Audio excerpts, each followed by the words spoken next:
Sehingga ke saat ini kita cabar dia untuk saman seorang lelaki yang bagi tahu dalam mahkamah, you punya orang, you ganggu rumah tangga saya.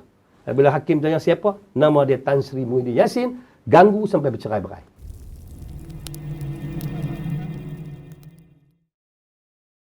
Saya dipahamkan saya bukan nak tuduh.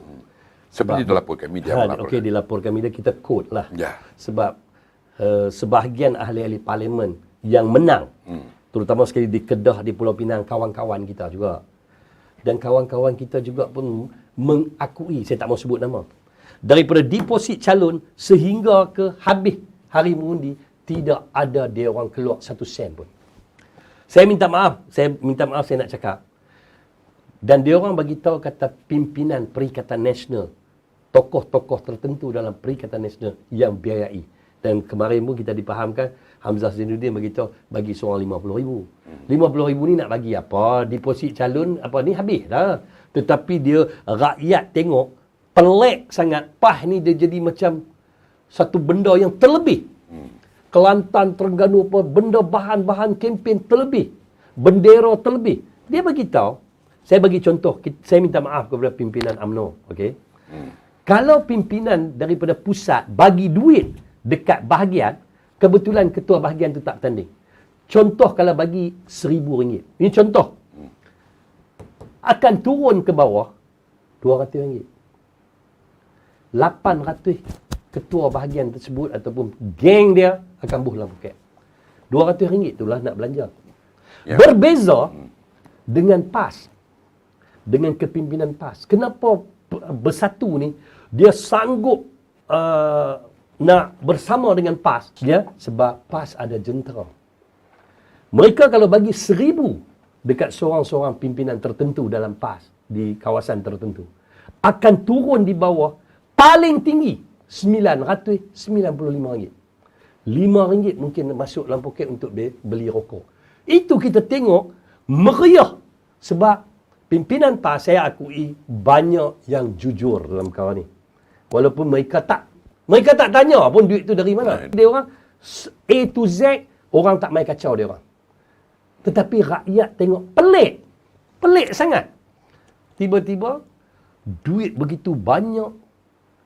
Satu cabutan. Dapat 22 cabutan. Puluh juta, ratus juta. Jadi apabila Datuk Seri Anwar dedahkan perkara ni, kita terkejut.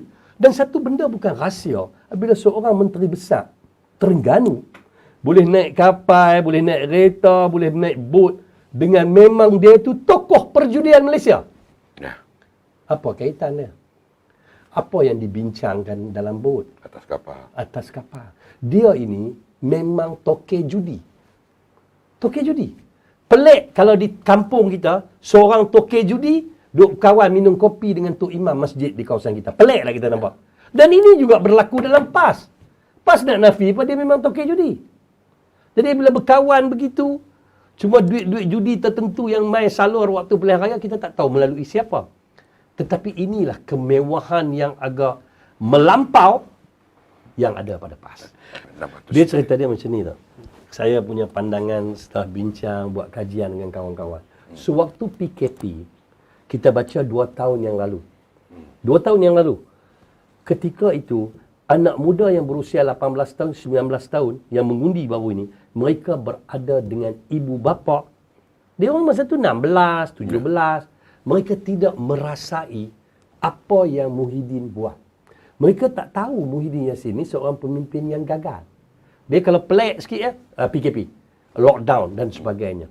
Dan ketika itu juga, kita dah dapat maklumat tentang proses cetak bendera dah berlaku.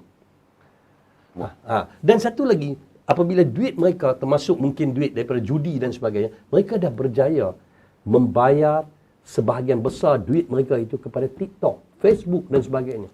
Bila anak muda tekan saja, mengundi di mana? Jangan lupa, undilah calon Perikatan Nasional di kawasan anda. Ini berlaku. Dan ini tidak ada pada parti lain. Terutama sekali Barisan Nasional. Barisan Nasional kalau ada sekalipun, ada pemimpin tertentu akan koyak, akan tutup. Ini yang berlaku. Jadi saya minta lah, untuk masa kehadapan, adalah lebih baik dikaji semula isu SPR ni dan juga isu anak muda. Saya nampak macam anak muda ni kadang-kadang dia nak seronok Dia tidak memilih betul-betul dia nak memilih. Sebab kalau ikut Muhyiddin Yassin ni, dia seorang pemimpin yang korup. Pemimpin yang saya sendiri dan bersama NGO saya yang lain sebelum ini buat laporan di Jabatan Agama Islam Wilayah Persekutuan.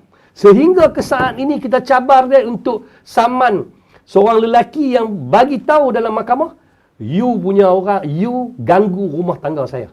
Bila hakim tanya siapa, nama dia Tan Sri Muhyiddin Yassin, ganggu sampai bercerai-berai, iaitu dengan nikah G. Ini anak muda tak tahu yang dia ni dalam bahasa Kedah very pelak lah. Jadi orang panggil ini orang yang PAS sanggup bersama. Sebab apa? Sebab PAS baca free of charge. Kita cuma sediakan jentera. Ahli di bawah PAS. Kalau presiden kata kopi itu kalau putih, mereka pun akan kata, ya Tuan Guru, itu kalau putih. Itu walak dia mereka.